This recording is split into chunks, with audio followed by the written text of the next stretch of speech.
É a hora da soberanía popular no sentido prístino da palabra. É a hora da reconquista dos dereitos e as liberdades cívicas e políticas efectivas.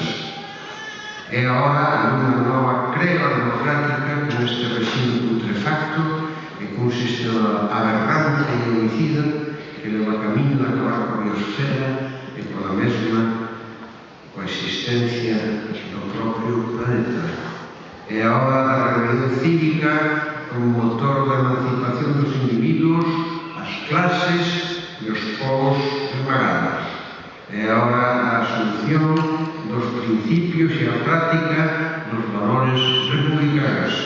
É a hora da lealdade ao común cidadano e non da obediencia ás organizacións, mesmo as organizacións das que formemos parte, se resultar imposible ser leal aos cidadáns, sendo obedientes ás directrices das organizacións, con estes principios, con ese proxecto, nese combate, estarei convosco, mentras teña azos, mentras siga a alentar.